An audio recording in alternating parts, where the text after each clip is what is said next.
Hi, health coaches. This week we've got another health coaching Q&A episode for you. We're taking listener questions and riffing on them so you can learn and we can grow. Got a question? Submit it at hello@primalhealthcoach.com. Let's jump in. Hi, I'm Erin Power. And I'm Laura Rupsis. We're certified health coaches, and this is Health Coach Radio. This podcast is about the art, science, and business of health coaching. We share our insider tips to help you become a better coach and entrepreneur. And we interview expert guests to discover how they've made it in this growing field. It's time for health coaches to make an impact. It's time for Health Coach Radio. All right, we have a great question today, and this question was submitted by Rachel. So thank you for your question, Rachel. Rachel asks, blogging platforms. Do you recommend one that is free and user-friendly? Along the same lines, any guidance on how to develop a website? Tips and pitfalls. So thank you for this question again, Rachel. Really good stuff. I have a lot I want to share on this today, so let's get into it. So when you're considering a blogging platform, you're essentially deciding what website development tool you're going to use, okay? These two decisions actually happen at the same time because the blog lives on your website. Okay, and every website building tool has a blog function that enables you to add a blog at the click of a mouse. Okay, a couple of website building tools that are great for anyone to get started with would include things like Wix or Squarespace. There are tons of other ones. They all mostly work the same. They're these kind of click and drag and drop editors. You'll have a lot of familiarity with how these things work. It works just like any other kind of word processor you've ever used. So, as I've shared before, these tools are specifically designed for folks who have a basic level of technical skills. So you can do it. Any one of these platforms, Wix, Squarespace, what else is there? There's a bunch I can't think of, but you can build a website on these platforms easily, okay? You just set up an account, okay? Very easy. Then you'll select a template, and they have dozens of templates. It can actually be completely overwhelming. You can scroll through the templates for hours. These templates are built based on like what we might call web design best practices, right? Best practices in air quotes, because that's always changing. Quite frankly, the best practices on technology are always in flux. That's something that if you've been in business for a long time, like me, you got to keep in mind that the best practices change, right? So for those coaches who've been in business for a while, it might be worthwhile to look back at your website and just see how it's going, pertinent to kind of where we're at as online consumers today, right? So the templates are built with these sort of current website best practices in mind. And while they might not look as, designed as you like, you might want something a little flashier, fancier. My encouragement to you is to trust that these website layouts are presented to you for a reason, because they represent what a website should look like and how it should operate for today's user. So these templates work beautifully on desktop and on tablet and on mobile. That's critical. Obviously, I've talked about this in previous conversations. But most importantly, they're very easy to build. And you only need a very basic website to start. So there's just a primer on what your website should consider. And then we're going to move into this whole blogging thing because it's really, really interesting. So on your website, your homepage should have just clarity. It should be very clear immediately, with absolutely no ambiguity, that you are a service provider who people can work with. That has to be very clear on your homepage. As soon as the homepage loads on your desktop, on your tablet, on your mobile, as soon as it loads up without touching it, is it very obvious that I am a service provider who takes on clients? That's got to be very clear, okay? Then your consumer, your customer, your website visitor should be able to easily navigate to your services section of your website to see the ways that they can work with you, right? That's what we're doing here, right? That's what we're trying to do here.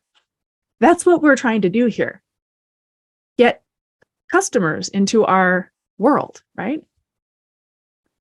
So the steps to get into your calendar or in your client roster should be crystal clear, okay? The book now button, click here to book a consultation, book an appointment, a big button somewhere prominently on above the fold on your website. Okay, this speaks to basically the customer experience. That customer experience is very, very important for you to always consider when you're building your website, when you're handling any of your marketing efforts, sort of kind of in your programming, think about what the customer experience is. So when you're building your website, consider the customer's journey to the website and through it. Like, does it load quickly? Are your images way too big and it takes forever to load? Believe it or not, you already know this because you're a user of websites. We all are. If it takes forever to load, I'm out. If it's not clear where I'm supposed to go, I'm out. Sometimes new health entrepreneurs, because we're a service-based kind of business, we spend a lot of time and a lot of website real estate talking about ourselves. I see this a lot in health coach websites. We have these long introductory paragraphs on the homepage, and telling your story is a really great idea. I would say it's very important, actually, but put it on an About Me page that folks can navigate to when they want to, when they really do want to learn about you. Put that somewhere where they can click to it easily. Don't put this on your homepage. So now, going back to this idea of customer experience, think of some websites you've navigated to when you were looking to hire an expert, a plumber, a roofer, whatever it might be, a dog trainer, right? Or when you're looking to purchase a product even, right? Furniture, computer, something, vacation, right? You've had experiences where the journey to purchase or the journey to enroll or the journey to get on someone's calendar was easy and was obvious. And you've had experiences where the process was super unclear and needlessly hard, and you probably clicked away. I just think we can learn so much from our own experience as online users and consumers of digital goods and services, really. We can learn a lot from what we like and frankly, build something that aligns with you, with your likes and preferences. Why wouldn't you? By the way, on your website, some photos of you would be great. So make a plan to get some branding photos done from maybe a local photographer.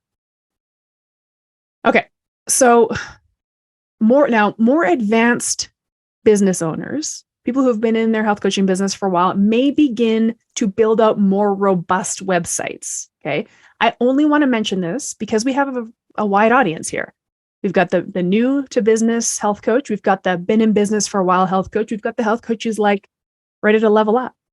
So it just begs mentioning here. Regardless of where you are on that continuum, I think we should consider someday my business is going to be very successful and big. That would be a great mindset to embark on this with, frankly. So let's say you have a more advanced health coaching business, and maybe you want to build out something like a really robust sales funnel through your website. No, nobody needs to start there. You don't even have to understand what that is. Okay, so don't stress if you're thinking this sounds too complex. But I just want to speak to the maybe intermediate to advanced health coach. So for example, I have something like this on my website.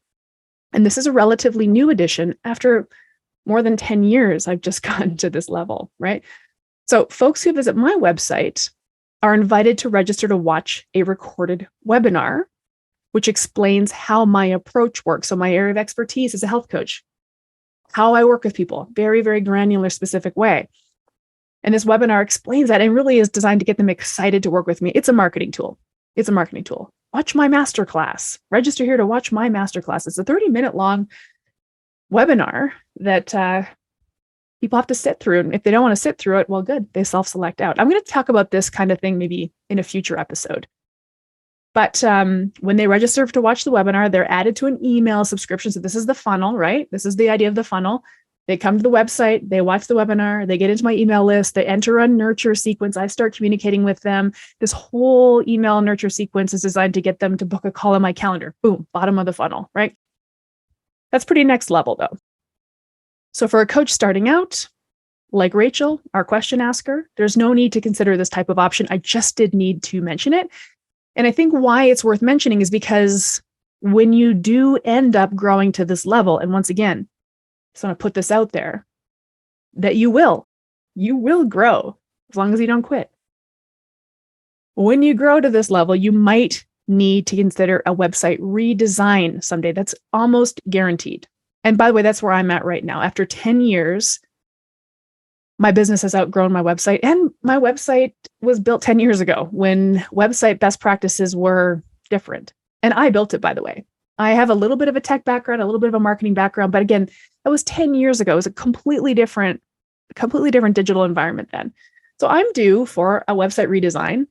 So that, for example, the funnel that I described is way more beautifully integrated because right now it's kind of hidden. I need to bring it out to the front and center. For my website redesign, and I want to put this in your ear as well, I'm actually probably going to hire somebody. Even though I can do it myself, I just don't want to. I just would like to offload that project to somebody else for the interest of saving time. I'm willing to invest a little bit of money to save a lot of time.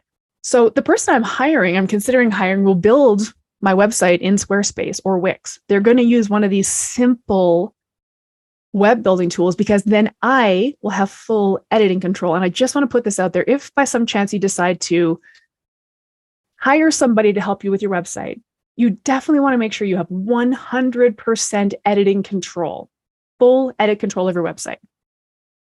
I have friends who are entrepreneurs that somebody else manages their website. If they want to add a picture or add a promotion, they have to email it to the guy. Say, can you add this to my website? And hopefully they do it, right?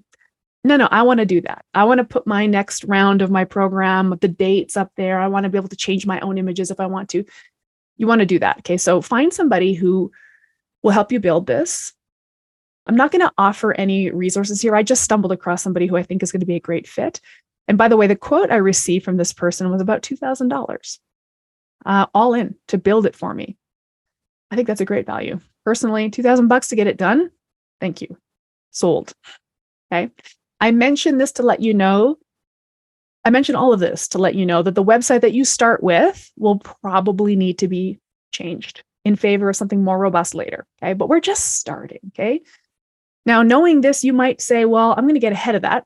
I'm going to build a robust website now, which is a great approach. I don't mind that. I don't mind that forward-thinking approach as long as, here's the condition. I don't mind that forward-thinking approach. I'm going to go ahead and build a really robust website now so I don't have to redo it later. That's a great approach only if it doesn't delay you from starting. Only if it doesn't needlessly delay you in getting started. Getting started is more important than having the perfect website. Done is better than perfect, right? It wouldn't be the first time somebody made let's call it an excuse to drag their heels on starting their business. Okay. I'm just calling a spade here. Oh, I can't get started until my website is perfect or my logo or my business name. These things don't matter for you to get started. I want you to have a website. I think it's important in this day and age, but it doesn't have to be a perfect website. It doesn't have to be your forever website. Okay. I believe you need a website. I've shared this in previous discussion, but you don't need the world's best website right out of the gate. Okay. So use a Squarespace or Wix template and just plug and play your personal elements into it and go with it. Okay. Boom, press publish. Okay. I had to go through that with you because the question here is like, how do I find a blogging platform? Well, the blog lives on your website. So you go with Squarespace, you go with Wix. There's a blog built into that template. There's a blog built into the template. Then you just go to the blog section of this editor and you say new post and you start writing and it posts it to your blog, date stamps it. You can add images, it formats it. It's a blog. Okay. Blogging has a lot of art and science to it, right? There's the search engine optimization of blogs. You can monetize a blog. I'm not going to talk about that today because I really want to talk about blogging. I want to spend some time talking about blogging. And I want to talk about it from the perspective of a really useful content marketing strategy that I actually wish more health coaches would use.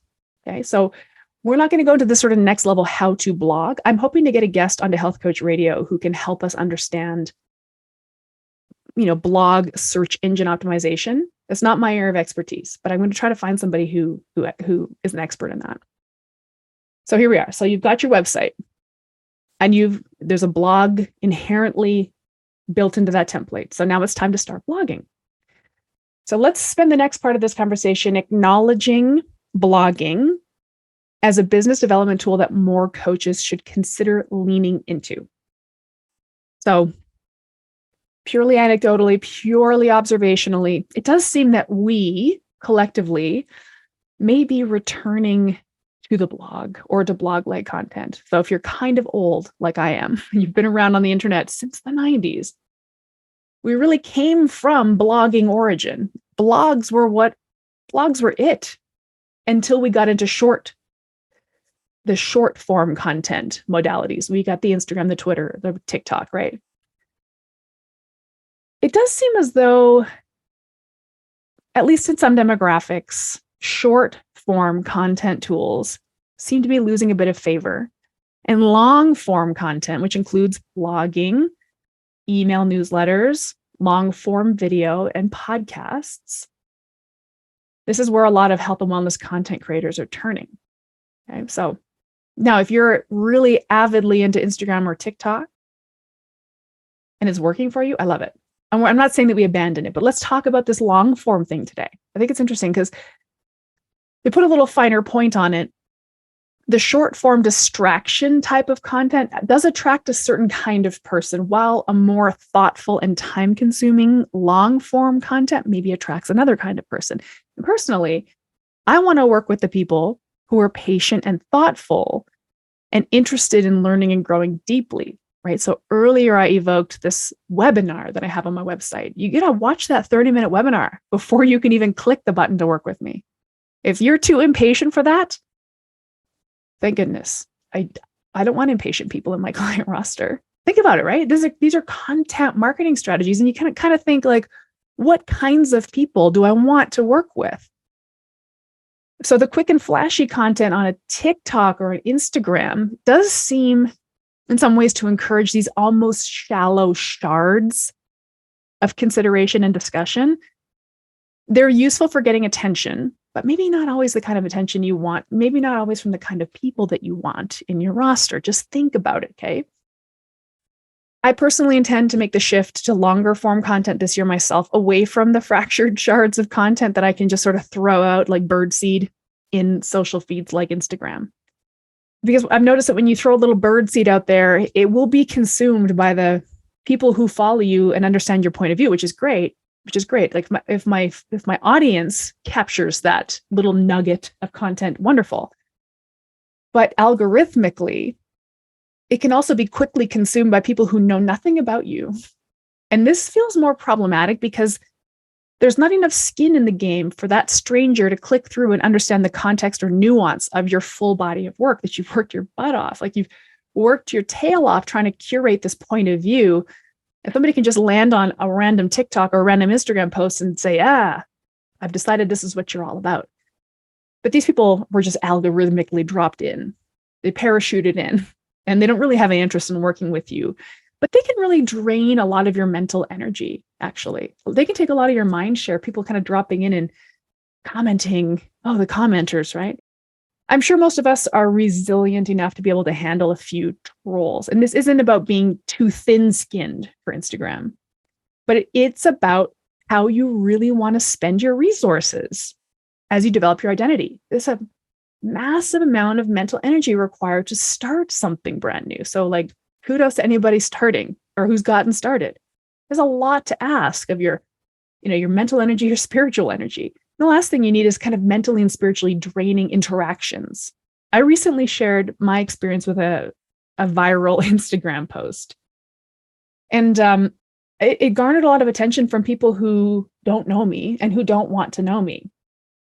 So I had a lot of comments that were frankly mean and needless that I had to at least notice, right? You notice them, they get into your brain. They get in there, right? There's some mind share that just got tapped.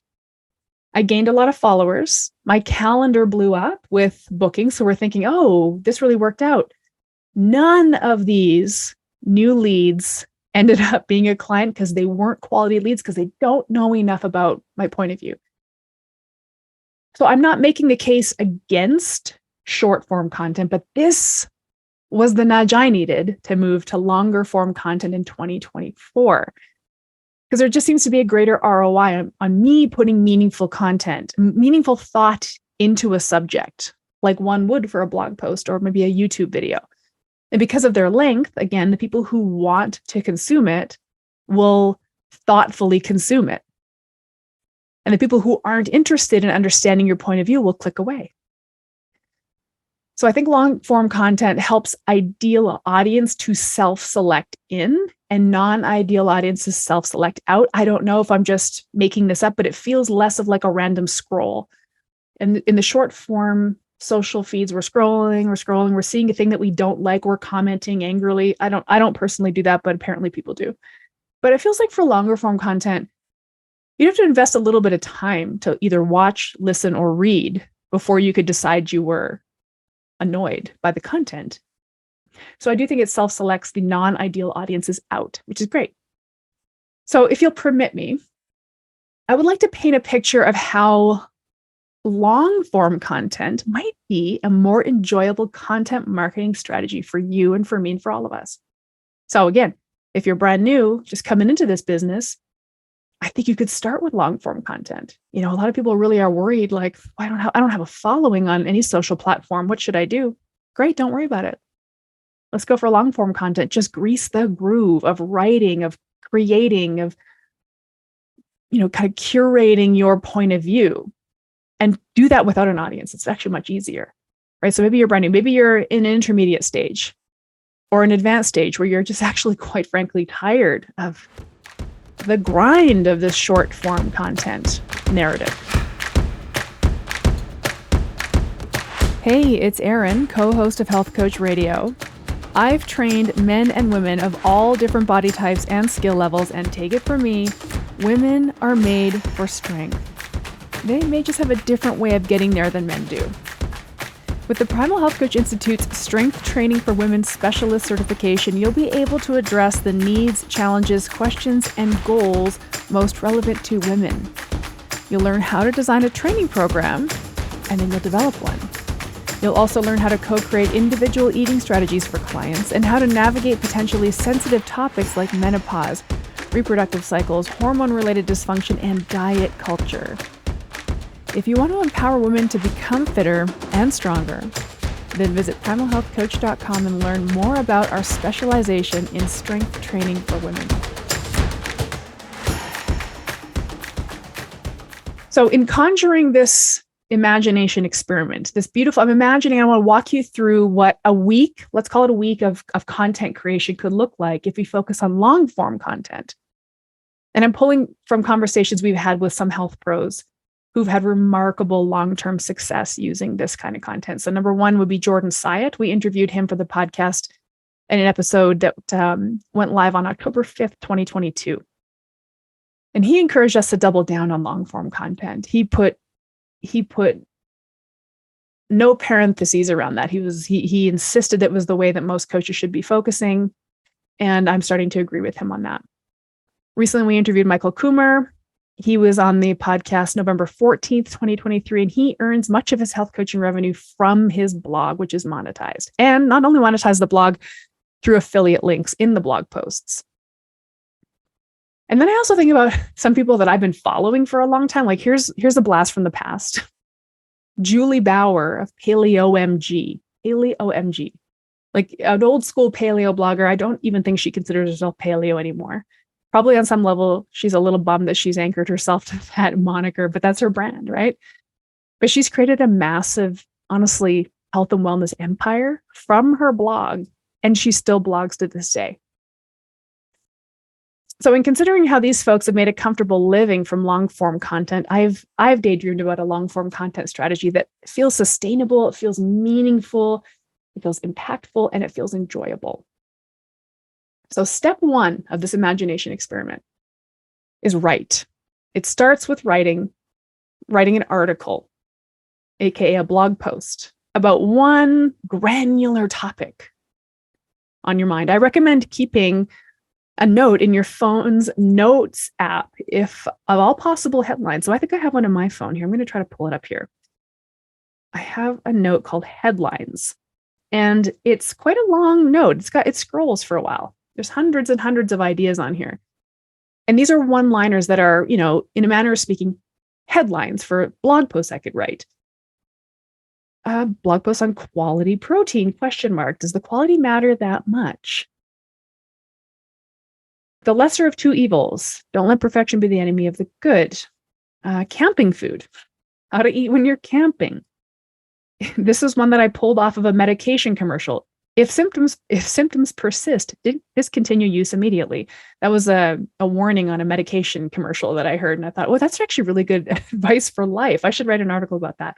So I just recommend keeping a little note in your notes app of like headline ideas. Then pick one, and that's going to be your blog article headline. Okay. But make it super granular. So for example, rather than writing an article about, the importance of protein, which is very broad, and that would be, tens of thousands of words in a blog post. Well, break that down into like 10 mini articles. The benefits of a high protein diet for weight loss, the benefits of a high protein diet for preserving lean body mass, the benefits of protein for athletic performance, the benefits of protein for women, the benefits of protein for adults over the age of 50, a roundup of convenient grab-and-go sources of protein, how to get 40 grams of protein at breakfast, how to get 40 grams of protein at lunch, how to get 40 grams of protein at dinner, how to get 40 grams of protein at a restaurant, on a road trip, the downsides of not getting enough daily protein. Like there's dozens of protein-oriented headlines. If protein is a topic you love talking about, you're never going to run out of protein headlines. But you got to think real granular, okay? So write the blog post. You can decide how scientific you want it to be. Some of you folks are like great research writers, academic type writers, lots of citations and footnotes. And some of us are just writing from our own experience. We're more experiential kind of communicators, but just write the way you like to write. And the beautiful thing is, especially if you're just getting started with this, you probably don't have much of an audience. Like I would say nobody's reading my blog currently because I post to it probably twice a year, but I hope to change that. Just post it to your website. Boom, there you go. There's some long form content, and you can take days to finish it. This is in the context of a week, right? So maybe you write an hour a day, and by Wednesday you've got the bulk of the blog post written. So maybe you post it on Thursday. Cool, there you go. That's pretty good for a week's work. And you're doing other things too. You can't just spend your whole life blogging. Now here's step 2 of this whole long form content strategy. Because once you've written the blog post, you now have a script you can follow for a long form video. And you can literally record yourself reading the blog post if you can practice enough to get good at that without sounding fake. Okay, that's the real trick. Because maybe even better would be to jot down 1 or 2 bullet points that make up each of the paragraphs of your blog and then riff about those bullet points. Right? Just kind of walk through your own blog post again, freestyling it verbally for the camera. For what it's worth, that's what I've been doing in this video. I have a list of bullet points I'm looking at, and I'm just riffing. So I'm looking at my bullet point, and then I'm riffing on that comment. For those of you just listening on Health Coach Radio, this is actually also available in video format on the Health Coach Radio YouTube channel. So maybe go check it out. See if it feels like it looks natural to you. Now, for this paragraph, I'm reading verbatim something that I've typed out in advance. I have this paragraph written out in my notes app on my MacBook, but you could use MS Word or Google Docs. I've minimized the screen and I moved it all the way up to the top of my MacBook screen so it's close to the camera as possible. And I've also horizontally shrunk the notes app so that it's not too wide. And I did both of those things so my eyes look like they're at least looking generally toward the camera without too much side-to-side eye movement, that reading movement. There are also teleprompter apps that you can get for your computer or phone, and they're not too bad. Anyway, so right now I'm reading the literal words I've typed. If you practice getting good at this, you can get pretty good at it. And what I've learned is that the key to making this seem natural is breathing, intonation, and pace. Because when we speak normally, we just breathe normally, just whenever it makes sense to breathe. When we're nervously reading out loud, we micromanage the breathing a little more than usual, and it sounds like we're reading. When we're reading out loud, we tend to get pretty flat with intonation. We get a little monotone, but when you're talking normally, you'd raise or lower the inflection of your voice to lend the emotion to what you're saying. And when we're reading out loud, the pacing of words sounds very metered. But when we're talking normally, we might speed up or slow down the pace. We might pause to think or throw in the occasional We might even negotiate on our wording or phrasing a little bit. When you're reading, you know exactly what you're going to say and it shows. So I'm going to see if I can create a fake sounding reading voice for you so you can see the difference. Okay, here we go. In this paragraph, I'm reading what's written in a voice that sounds like I'm reading. Each sentence is delivered in a relative monotone with the same rhythm and intonation as the sentence before it. Instead of breathing normally, I'm taking big breaths in between sentences.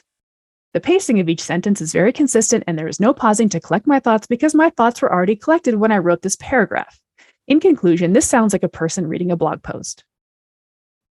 Now I'm returning to a more natural sounding voice and pace while also still reading. You can see that I've made an attempt to add some vocal inflection.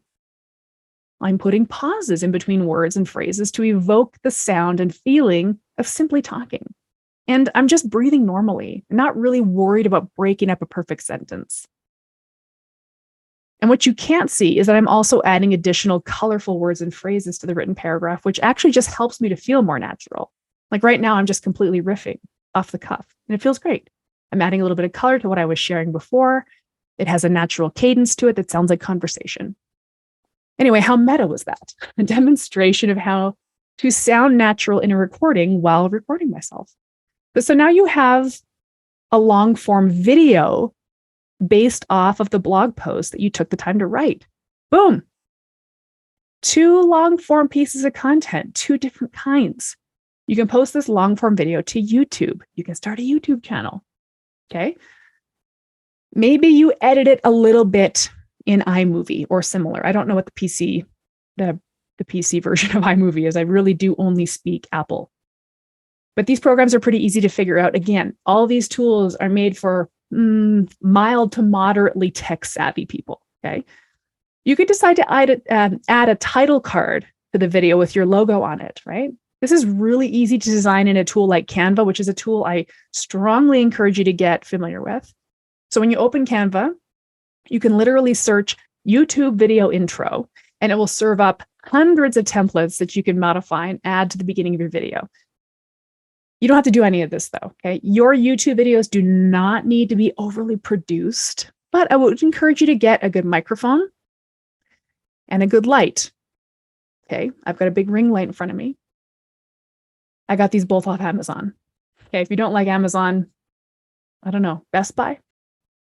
But it makes a big difference. The quality of the recording in camera is probably a nice thing to pay attention to, right? If you're using your phone, iPhones have great cameras.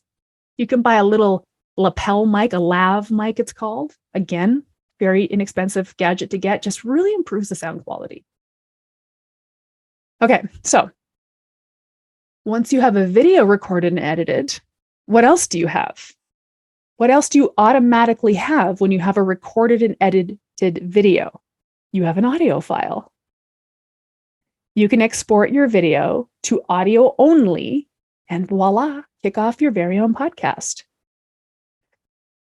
That's what I'm doing right now. This is a video that I'm recording, and it will be exported to audio only and posted to the Health Coach Radio podcast feed. Boom. But wait, there's more. You've also just created a really great email to send to your email subscribers, so you can paste the blog post word for word as the body of the email and hit send. You could add the link to the YouTube channel. You could add the link to your podcast. Why not?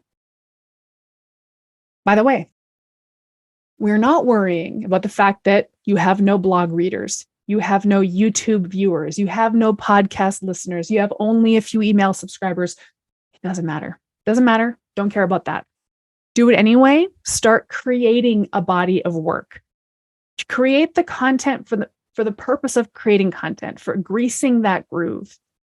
And the audience will come, and when they come, they're going to see this huge body of work. They're going to see somebody who has a consistent message, that has a clear voice.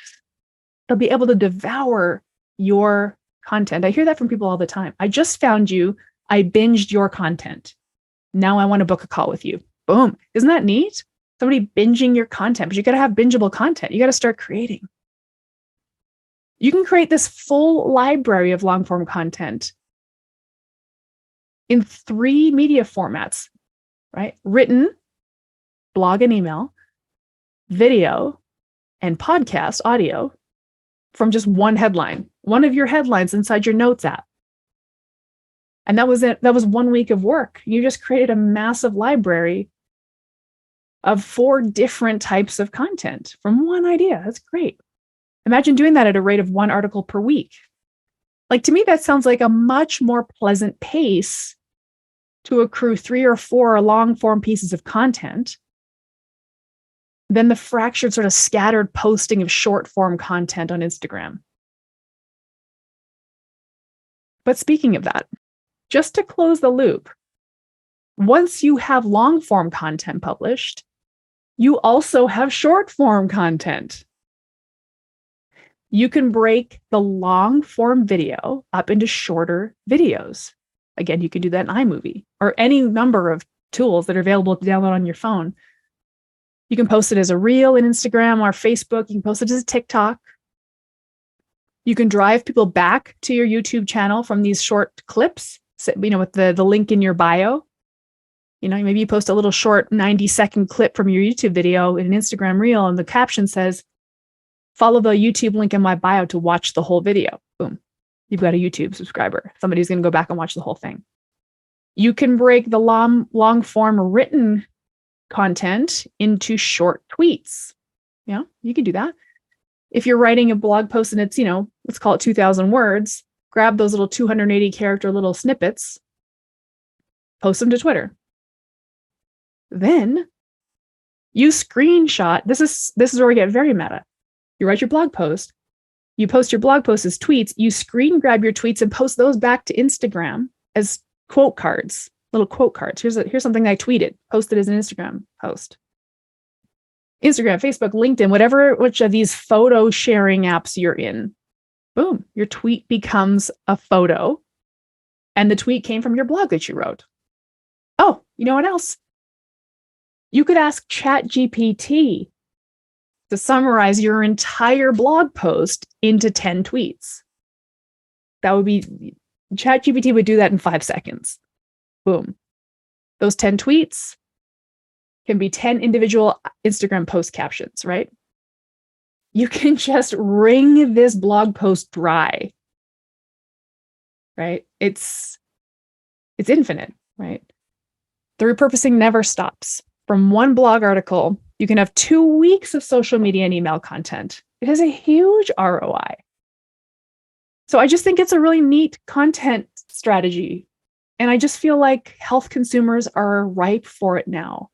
We're just generally maybe a little tired of just the constant barrage of short, quick, noisy content. And maybe we're ready to settle back into something more old school, like reading a blog, watching a video, quietening the noise a little bit.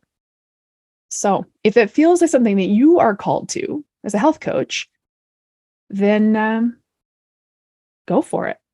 So I really want to thank you for asking this question, Rachel, and I hope that you do start blogging ASAP. And I really, really hope that a lot of us watching and listening do too. Okay, and once again, I'm totally going to kick this long form strategy off for myself in 2024. In fact, this is part of my website redesign that I evoked earlier.